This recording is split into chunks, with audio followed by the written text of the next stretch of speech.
Hi friends, మనం ఇప్పుడు ఈనాటి వీడియోలో క్రీస్తు పూర్వం 6వ శతాబ్దానికి చెందినటువంటి ప్రాచీన మతాల్లో ఒక మతం జైన మతం గురించి తెలుసుకుందామండి.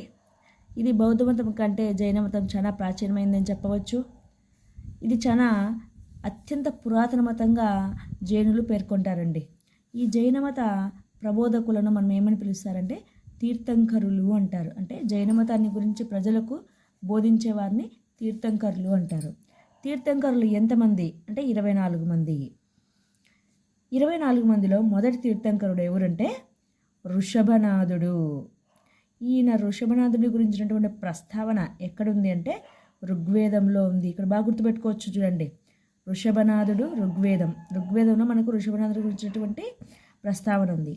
ఇక మొదటి 22 మంది తీర్థంకరుల గురించి ఎటువంటి చారిత్రక ఆధారాలు అయితే మనకు లేవండి. ఇక 23వ తీర్థంకరుడు ఎవరంటే పార్శ్వనాథుడు. ఈయన పార్శ్వనాథుడు అనే తీర్థంకరుడు గురించి చూద్దాము. ఈయన కాశీరాజైన అశ్వసేనుడి కుమారుడు. ఇతను 30 సంవత్సరాల వయసులో సన్యాసిగా మారి 84 రోజుల తపస్సు తర్వాత జ్ఞానోదయం పొందాడండి. ఎవరంటే పార్శ్వనాథుడు. ఇక్కడ మనకు సన్యాసిగా మారడము, తపస్సు, జ్ఞానోదయం అంటేనే వర్ధమాన మహావీరుడు అనుకోకూడదండి. మన 23వ తీర్థంకరుడైన పార్శ్వనాథుడి గురించినటువంటిది ఇది.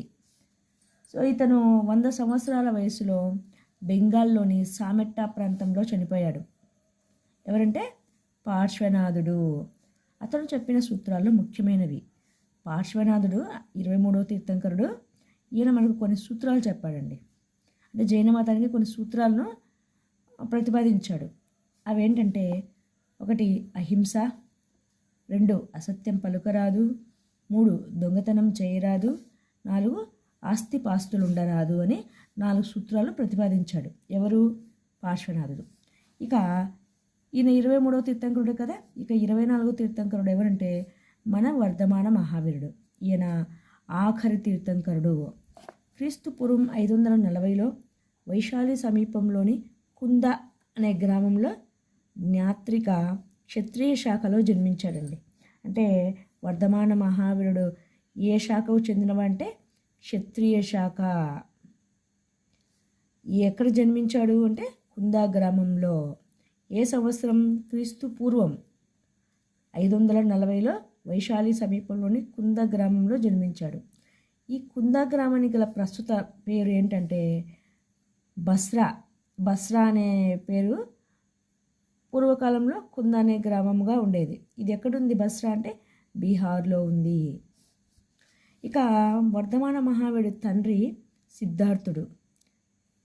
ఈయన సామంత ప్రభువు. తల్లి పేరు త్రిశాల. ఈమె లిచ్చవుల యువరాజైన చేతకుడి చెల్లెలు. ఎవరు? వర్ధమాన మహావీరుడి తల్లి త్రిశాల. మహావీరుడి భార్య యశోద. ఆయన కూతురు ప్రియదర్శినిని ఈమెను మేనల్లుడైన జామాలికిచ్చి వివాహం చేశాడు. ఎవరు? వర్ధమానుడు.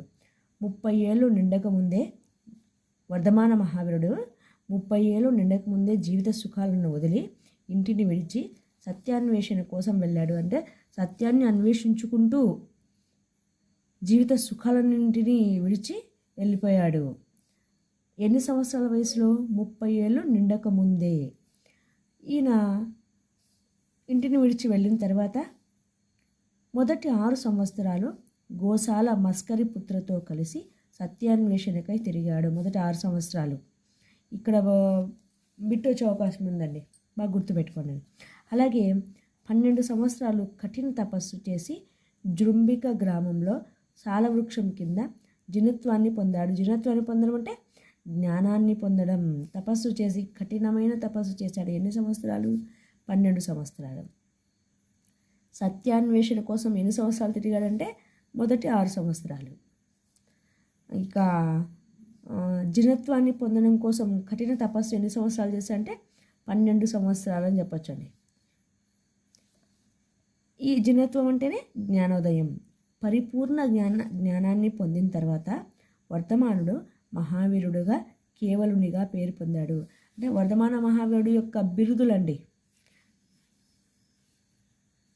ఆయన పేరు వర్ధమాన మహావీరుడు కదా. ఈ మహావీరుడు అనేది ఏంటంటే ఆయనకు ఉన్నటువంటి బిరుదు. అంతేకాకుండా కేవలుడు అని కూడా అంటారు. ఎవరిని? వర్ధమాన మహావీరుణ్ణి. ఈయన క్రీస్తు పూర్వం 468లో తన 72వ ఏట రాజగృహకు సమీపంలోని పావాపురి వద్ద సల్లేఖన వ్రతం ఆచరించి కైవల్యం పొందాడు. ఏ సంవత్సరంలో కైవల్యం పొందాడంటే క్రీస్తు పూర్వం 468లో తన 72 సంవత్సరాల వయసులో. రాజగృహ అంటే పాట్నాకు సమీపంలో ఉందండి. ఈ రాజగృహ సమీపంలో పావాపురి వద్ద అంటే పావాపురి అనే గ్రామం వద్ద సల్లేఖన వ్రతం, కఠిన ఉపవాస దీక్షనే సల్లేఖన వ్రతం అంటారు. సో సల్లేఖన వ్రతం ఆచరించి కైవల్యం పొందాడు అంటే కీర్తిశేషుడయ్యాడు అని చెప్పొచ్చండి మన భాషలో. ఇక పార్శ్వనాథుని 4 సూత్రాలకు లేదా వ్రతాలకు మహావీరుడు 5వ వ్రతాన్ని చేర్చాడు. అదేంటంటే బ్రహ్మచర్యం. మనకి ఇక్కడ బిట్టొచ్చే అవకాశం ఉందండి. ఎలా అంటే జైన మతానికి సంబంధించిన 5 సూత్రాల్లో 5వ సూత్రాన్ని ప్రతిపాదించిన వారు ఎవరంటే బ్రహ్మచర్యం ప్రతిపాదించింది ఎవరంటే వర్ధమాన మహావీరుడు. ఇక మొదటి 4 సూత్రాలు ప్రతిపాదించింది ఎవరంటే పార్శ్వనాథుడు. ఇక్కడ బిట్టు ఎలా వస్తుంది అంటే మనకు ఆప్షన్స్లో ఇక్కడ పార్శ్వనాథుడు ప్రతిపాదించని జైనమత సూత్రం అంటే బ్రహ్మచర్యం, ఇలా బిట్టు రావచ్చండి. మొదటివి ఇవి ఇచ్చేసి చివరిది ఇది వచ్చే అవకాశం ఉంది. ఇక జైన సన్యాసులు సాధారణ పురుషులు మహిళల కోసం నియమ నిబంధనలతో కూడిన చతుర్వ్రతాలను ఏర్పరిచాడు. ఎవరు? వర్ధమాన మహావీరుడు. తన సందేశాన్ని ప్రచారం చేయడానికి నిర్విరామంగా మహావీరుడు కృషి చేశాడు. అంటే జైన మతానికి సంబంధించిన సూత్రాలు ప్లస్ ప్రజలు చైతన్యవంతులుగా ఉండాలి, వారు కూడా కైవల్యం పొందడానికి స్వర్గప్రాప్తి కోసం ప్రజలంతా ఒక నైతిక సూత్రాలు కలిగిన వారిగా మారిపోవాలా అనే కొన్ని ఉద్దేశాలతో ఆయన చతుర్వ్రతాలను ఏర్పరిచాడండి. ఇంకా ఆయన జైన మతానికి ఇస్తున్నటువంటి సందేశాన్ని ప్రచారం చేయడానికి నిర్విరామంగా మహావీరుడు కృషి చేశాడు. అంటే ఎటువంటి విరామం లేకుండా నిరంతరం ప్రజలకు సందేశాలను తెలపడానికి చాలా ప్రయత్నించాడు అని చెప్పొచ్చండి. ఇక బోధనలు ఏంటంటే జైనులు వేదాల యొక్క అమోఘత్వాన్ని లేదా ఆధిక్యతను ఖండించారు. అంటే వేదాల యొక్క గొప్పతనాన్ని గురించి జైనులు వ్యతిరేకించారు. వేదాల యొక్క గొప్పతనాన్ని వ్యతిరేకించిన వారు ఎవరంటే జైనులు అని చెప్పవచ్చు. ఎటువంటి కర్మకాండలకు ప్రాముఖ్యతను ఇవ్వలేదు. ప్రాచీన భారతదేశంలో మనకు సింధు నాగరికత, వైదిక మతం ఉంది కదండి, ఆర్యుల నాగరికత. ఇక్కడ ఆర్యుల నాగరికతలో ఏముందంటే కర్మకాండలకు, యజ్ఞయాగాదులకు అధిక ప్రాధాన్యత ఉంది. వాటిని వ్యతిరేకించిన వారే జైనులు. కర్మకాండలకు ప్రాముఖ్యతను వారు ఇవ్వలేదు అని చెప్పచ్చు. వీటికి తోడు చేతన అచేతన వస్తువులన్నింటిలో జీవం ఉందని వారు భావించారు. ఇంకా ఆత్మ శరీరం అంతటా వ్యాపించి ఉంటుందని, తపస్సు మాత్రమే కర్మబంధాన్ని తొలగిస్తుందని చెప్పారు. ఎవరంటే జైనులు. తపస్సు ద్వారా మాత్రమే మనం చేసినటువంటి కర్మాలను, పాపాలను తొలగించుకోవచ్చు, అంతేగాని కర్మకాండల ద్వారా, యజ్ఞ యాగాదుల ద్వారా కాదు అని చెప్పిన వారు ఎవరంటే జైనులు అని చెప్పచ్చు. తపస్సుతో సంచిత కర్మ నాశనం అవుతుంది. మనం చేసుకున్నటువంటి కర్మ నాశనం అయిపోతుంది. దేంతో అంటే తపస్సుతో. జైన మతంలో అహింసా దీక్షను చాలా కఠినంగా పాటించాల్సి వచ్చింది. అహింసను చాలా కఠినంగా పాటించేవారండి. కఠిన అహింసవాదులు ఎవరంటే జైనులు. అంటే ఇక్కడ కఠిన అహింస అంటే ఏంటంటే తెలిసి చేసిన, తెలియక చేసిన హింస క్షమార్హం కాదంటారు. అంటే తప్పు తెలిసి చేసినా తెలియక చేసినా ఒక ప్రాణిని చంపడం క్షమించరాని నేరంగా భావించేవారు జైనులు. జైనులు సృష్టికర్త భావనను, దేవుడి ఉనికిని తోసిపుచ్చారు. అంటే దేవుడు, ధర్మం, ఇలా దేవుడు అంటే నిరాకారుడు, దేవునికి రూపం లేదు కాబట్టి ఆయనను నమ్మేవారు కాదండి. అంటే దేవుడు అంటే కేవలం ఒక అపోహ అని వారు నమ్మేవారు. వ్యక్తులు సంచిత కర్మను తొలగించుకునేందుకు, మోక్షాన్ని పొందేందుకు త్రిరత్నాలను ఆచరించాలి. త్రిరత్నాలు అనే 3 సూత్రాలను ఆచరించాలని చెప్పిన వారు అంటే జైనులు. అవేంటి 3 అంటే సమ్యక్ దర్శనం, సమ్యక్ జ్ఞానం, సమ్యక్ క్రియ. అంటే మనం చేసే పని ఏదైనా మంచిదై ఉండాలి, మంచి జ్ఞానాన్ని పొందాలి, మంచిగా ప్రవర్తించాలనేవి ఇక్కడ మనకు త్రిరత్నాలు. తీర్థంకరుల బోధనల్లోని శ్రద్ధే సమ్యక్ విశ్వాసం. అంటే ఇక్కడ వాటిలోని సత్యాన్ని గ్రహించడమే సమ్యక్ జ్ఞానం, వాటిని పాటించడమే సమ్యక్ క్రియ అని తీర్థంకరులు పాటించేటువంటి సత్యాన్ని గ్రహించాలి, అదే సమ్యక్ జ్ఞానం, వాటిని పాటించడమే సమ్యక్ క్రియ అని చెప్పేవారు జైనులు. జైన మతం కొంతవరకు హిందూ మతానికి సన్నిహితంగా ఉందండి. ఈ మతంలో దేవుడు ఉన్నాడా లేడా అనే విషయానికి ప్రాముఖ్యత లేదు. మోక్షాన్ని పొందటం, ఆత్మశుద్ధి, భవబంధ విముక్తి అనే వైదిక మత సూత్రాలపై జైన మతం ఆధారపడింది. జైన మతం దేనిపై ఆధారపడిందంటే మొట్టమొదట మోక్షాన్ని పొందటం. అది ఎలా అని జైనులు అంటారంటే కఠిన ఉపవాస దీక్ష, అహింస, అసత్యం పలకరాదు, దొంగతనం చేయరాదు, ఇలాంటివన్నీ కొన్ని సూత్రాల ద్వారా వాళ్ళు పాటిస్తున్నారు. అలాగే ఆత్మశుద్ధి ఉండాలి, భవబంధ విముక్తి అనే వైదిక మత సూత్రాలపైన జైన మతం ఆధారపడింది. అయితే ఈ మతంలో గమనించదగ్గ విషయం ఏముందంటే మహావీరుడు వర్ణ వ్యవస్థను ఖండించకపోవడం. అంటే ఇక్కడ మనకు ఆ కాలంలో, పురాతన కాలంలో, ప్రాచీన భారతదేశంలో ఏదంటే వర్ణాలు, బ్రాహ్మణ, క్షత్రియ, వైశ్య, శూద్ర ఇట్లా వర్గాలు కూడా ఉండేవి కదండి. ఇవనేది అన్ని వర్ణాలను సమానంగా భావించలేదు, ఒకటిగా భావించలేదు. అంటే వర్ణ వ్యవస్థను వాళ్ళు ఖండించలేదు, వర్ణ వ్యవస్థకు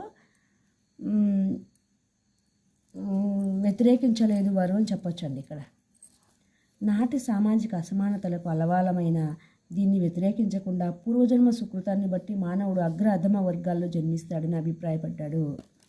ఎవరు అంటే వర్ధమాన మహావీరుడు. ప్రాచీన భారతదేశంలో బ్రాహ్మణ మతం అగ్రవర్ణ మతంగా, శూద్ర మతం అంటరానితనంగా భావించేవారు కదండి. అది ఎలా వచ్చింది అంటే పూర్వజన్మ సుకృతాన్ని బట్టి మానవుడు అగ్రవర్ణంలోనూ అధమ వర్గాల్లోనూ జన్మించాడని వీళ్ళు అభిప్రాయపడ్డాడు. అంతేగాని ఈ వర్ణ వ్యవస్థను వీళ్ళు ఖండించలేదండి. జైన మతం రాజుల ఆదరణ కూడా పొందిందండి. ఏ రాజవంశాల రాజులు ఆదరణ పొందిందంటే మగధ పాలకులైన హర్యాంక రాజవంశం యొక్క ఆదరణ పొందింది. అలాగే నందవంశ రాజులు కూడా జైన మతాన్ని ఆదరించారు. కడపటి మౌర్య రాజుల్లో అంటే చిట్ట చివరి మౌర్య వంశ రాజులు ఉన్నారు కదండి, వాళ్ళల్లో ఉన్నటువంటి సంప్రతి జైన మతాన్ని పోషించాడు అని చెప్పొచ్చండి. జైన మతాన్ని పోషించినటువంటి మౌర్యుల రాజు ఎవరంటే సంప్రతి. ఈయన మనకు అశోక చక్రవర్తి ఉన్నాడు కదా, అశోక చక్రవర్తి మనవడు. సంప్రతి ఆదేశం మీద ద్రావిడ, ఆంధ్ర మొదలైన దక్షిణ దేశాలకు జైన ప్రచారకులు వెళ్ళినట్లు జైన గ్రంథాలు తెలుపుతున్నాయి. అంటే సంప్రతి జైన మతాన్ని పోషించి జైన మత వ్యాప్తికి, ఈ విదేశాలకు మత వ్యాప్తికి కొంతమందిని పంపించారని ప్రచారకులు పంపించినట్లుగా మనకు జైన గ్రంథాలు తెలుపుతున్నాయి. పాటలీపుత్రంలో చంద్రగుప్తుడు క్రీస్తుపూర్వం 300 సంవత్సరంలో జైన పరిషత్తును ఏర్పాటు చేశాడు. పాటలీపుత్రం మౌర్య చంద్రగుప్తుడు, ఇక్కడ చంద్రగుప్తుడు అంటే ఎవరు కదండి, మౌర్యవంశరాజు చంద్రగుప్తుడు క్రీస్తుపూర్వం 300 సంవత్సరం ఏం చేశాడంటే ఆయన జైన పరిషత్తును ఏర్పాటు చేశాడు. ఈ పరిషత్తు జైన సిద్ధాంతాలను 12 అంగాలుగా క్రోడీకరించింది. జైన మత సిద్ధాంతాలను ఎన్ని అంగాలుగా క్రోడీకరించింది అంటే 12 అంగాలుగా.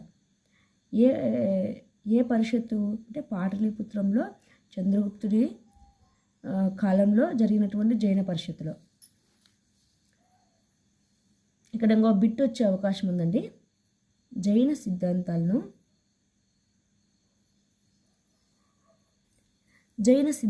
12 అంగాలుగా క్రోడీకరించినటువంటి జైన పరిషత్ ఏదంటే పాటలీపుత్రంలో జరిగినటువంటి జైన పరిషత్తు.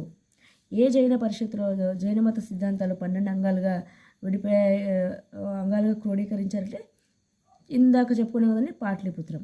ఇక చంద్రగుప్తుని కాలం చివరిలో గంగాలోయలో ఏర్పడిన కరువు వల్ల చాలామంది జైన సన్యాసులు భద్రబాహు ఆధ్వర్యంలో దక్షిణానికి వలస వెళ్ళారు.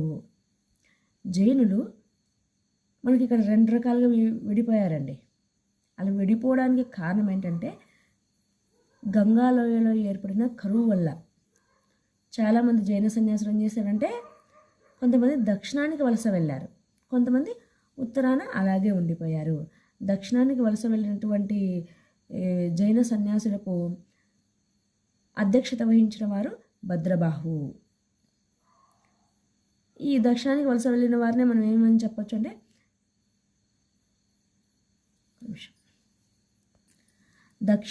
గంగాలోయలో ఏర్పడిన కరువు వల్ల దక్షిణానికి వలస వెళ్ళిన వారిని ఏమంటారంటే వలస వెళ్ళిన జైన సన్యాసులు దిగంబరులు అంటారు. ఈ దిగంబర శాఖకు అధ్యక్షత వహించిన వారు భద్రబాహు అని చెప్పొచ్చండి. అలాగే కరువు ఏర్పడినప్పటికీ గంగాలోయలోనే ఉండిపోయినటువంటి జైన సన్యాసులను ఏమని పిలుస్తారంటే శ్వేతంబరులు అంటారు. వీరికి అధ్యక్షత వహించినటువంటి జైన గురువు ఎవరంటే స్థూలబాహు.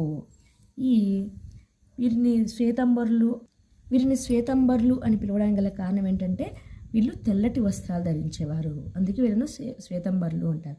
ఇక్కడ మనకు ఖచ్చితంగా బిట్టొచ్చే అవకాశం ఉందండి. గంగాలోయలో కరువు ఏర్పడడం వల్ల దక్షిణానికి వలస వెళ్ళినటువంటి జైనమత శాఖ ఏదంటే దిగంబర శాఖ. ఈ బిట్టొచ్చే అవకాశం ఉందండి. మనకు గ్రూప్స్లో కూడా ఈ బిట్టొచ్చింది. అలాగే ఉత్తరానే ఉండిపోయినటువంటి జైనమత శాఖ ఏదంటే శ్వేతంబరులు. శ్వేతంబర శాఖకు అధ్యక్షత వహించిన వారు స్థూలబాహు. ఇక కేవలం వస్త్రధారణ విషయం మినహా మిగిలిన విషయాల్లో కూడా వీళ్ళకు ఎటువంటి భేదాభిప్రాయాలు లేవు అంట. కళింగరాజు ఖారవేలుడు క్రీస్తుపూర్వం 160 సంవత్సరం ఆ ప్రాంతంలో జైన సంఘంలో ఐకమత్యాన్ని నెలకొల్పడం కోసం సమావేశాన్ని ఏర్పాటు చేశారు. ఎవరంటే కళింగరాజు ఖారవేలుడు. అయినా క్రీస్తుపూర్వం 1వ శతాబ్దం నాటికి జైనుల్లో శ్వేతంబరులు దిగంబరులు అనే శాఖలు ఏర్పడ్డాయి. వీళ్ళ ఐకమత్యం కోసం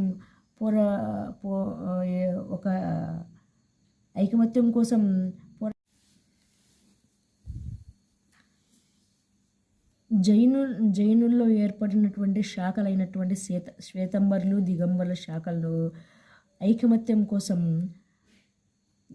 సమావేశాన్ని ఏర్పాటు చేసినటువంటి రాజు ఎవరంటే కళింగరాజు ఖారవేలుడు.